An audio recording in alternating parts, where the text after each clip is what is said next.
So, Tom, I heard there was a snowstorm in Chicago.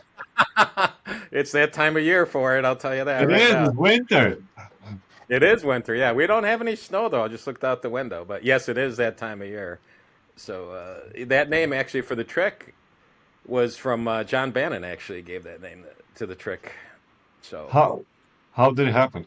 well, it's the trick since it ends the way it ends. It's similar to the classic trick Blizzard that ends with the blank deck. So obviously we didn't want to call it that, but we're just different. We're kicking around different names, and then we said Snowstorm, and then John goes, "Oh, how about Snowstorm in Chicago?" I go, "That's perfect." So that's what it ended up being. So that's how it came about. When was the last time you saw a snowstorm in Chicago? Uh, Probably about what is it? December? Probably about 7 or 8 months ago.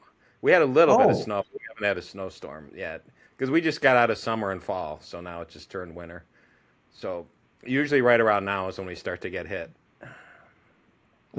it's actually not that much. I was expecting you to say a couple of years, to be honest.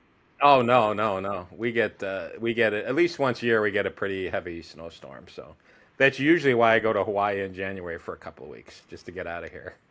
So so the creator of Snowstorm in Chicago avoids snowstorms.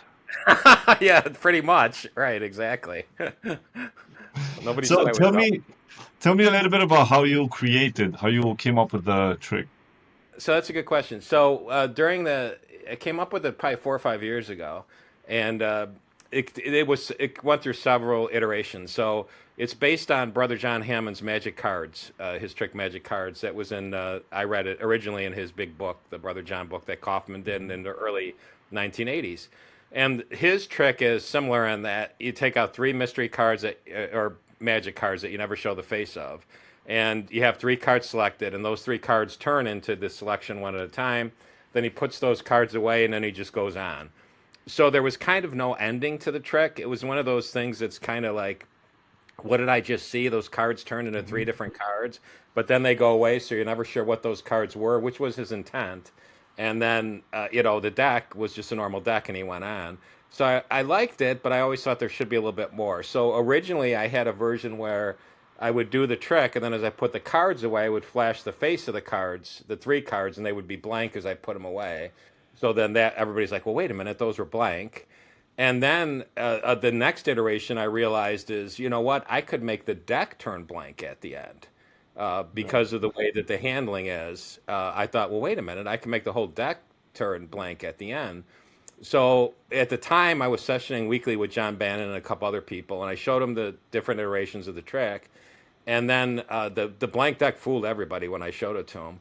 And then I realized after that I could use three different color cards for the magic cards, and then the deck, and the whole thing would work. So like most of the things I've come up with, it went through like two or three iterations and showing people before I came up with the final version.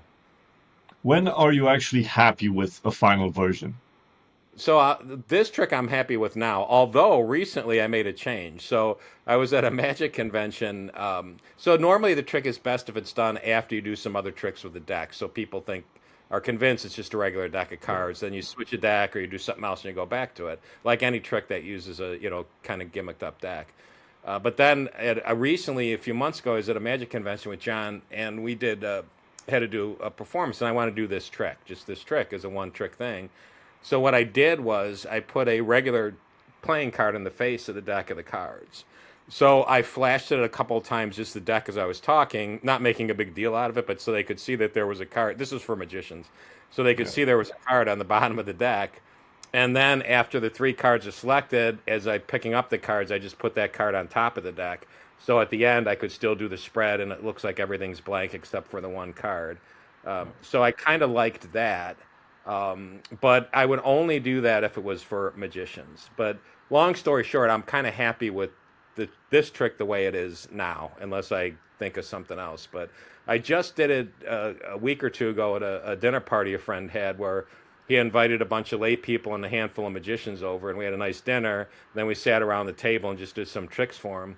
And the lay people just when that deck at the end is shown, it just drives them nuts. So it's So I would do it the original way that it's published for regular people. How would a firestorm in Chicago be? That's a good question. You'd end up with a deck bursting into flames, I guess, or something. Although we did have the Chicago fire years ago, so we could. I have to think of a trick now to use that title for. There you go. Yeah, yeah, exactly. Because we are known for the Chicago fire. Now you got me thinking. All right, I'll think of something. I have a question.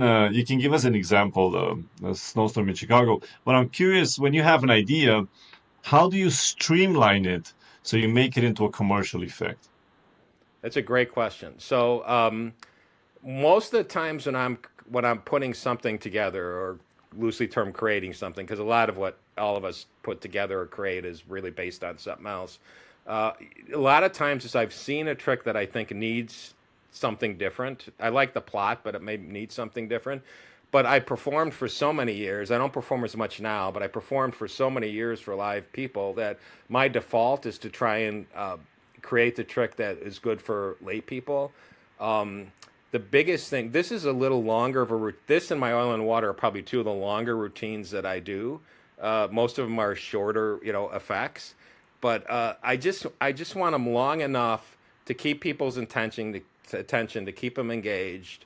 And if I'll create something and I'll look at it and say, do I really need to add this here? Is this adding anything to the effect? So if I'm doing a show, like to show the cards, all blank or all the same or whatever, how many times do I actually need to do that? How can I do that so it doesn't drag the thing out? And are you beating somebody over the head? So at some point you're pointing an arrow at the method or what's going on, because you keep saying like these are all aces. No, really, they're all aces. See, they're all aces. At some point they're gonna, well, obviously they're not all aces, or you wouldn't keep telling me that they're all aces. So when I create it, I like to think about to keep it short, to keep their attention, keep the audience in mind, and realize they're not idiots, and try and let them draw their own conclusion. The example in this is, in this trick, I never show the deck at the beginning, but they're kind of convinced that they've seen the deck. So when the end comes, they don't understand. And in my other one, the oil and water, they absolutely are convinced it's a mixed deck until the very end. So you let them draw their own conclusion. I never say, look, the deck is mixed.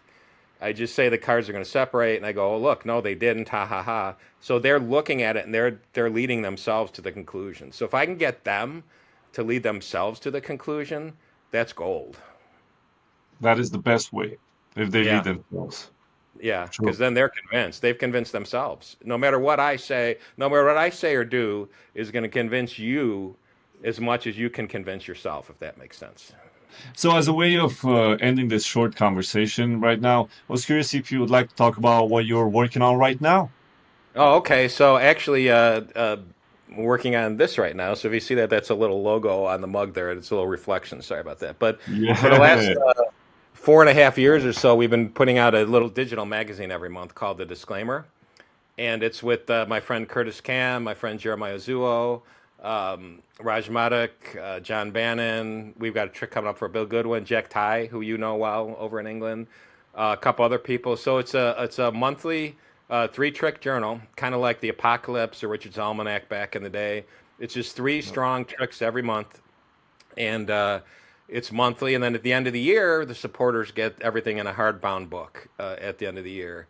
So they have the magazine, and it's we have different levels of support. So you can just get the digital issue. You can get the digital issue and the book at the end of the year, or you can get the digital issue, book, and join us for Zoom calls once a month too if you join at another level. And this month, December, so this might be after that, but in December of 2024, our issue was a three trick, all John Bannon one man issue with three new tricks that he had never published anywhere else. There we So, go.